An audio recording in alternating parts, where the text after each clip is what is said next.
लड़का डहरी चलत गावत हो का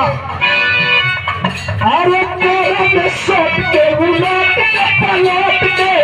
देले पाला बहिया तू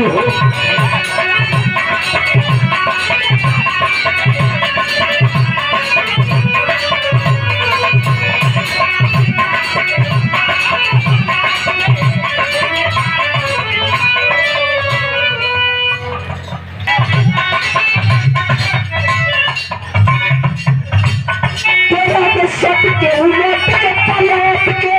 देखते बड़ा बहिया तू के पार में भटारे धुलैला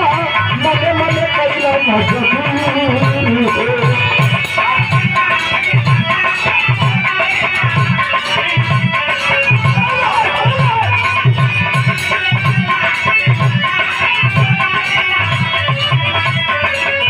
देखा रे तुम अल्लाह अल्लाह छुई जाई हमारा कानूनी राजा ऊपर से गिर लगे राजा कमी जाई ना बहरिया हमें करे जा कमी जाई ना बहरी हर तू का ना करे तो राजा कमी जाई ना बहरिया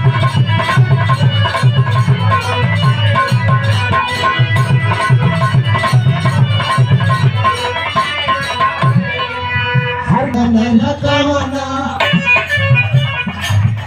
नया तकिया बिछावना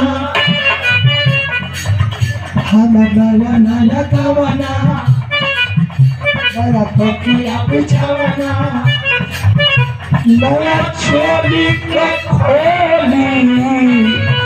तू बनवा खेलवना बांटी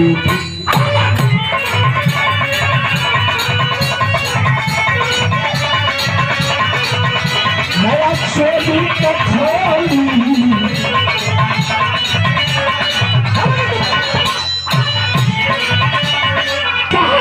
राजा अरे कभी के सहजोर राजा होके चितक से हम बहलत के बोलिए के तो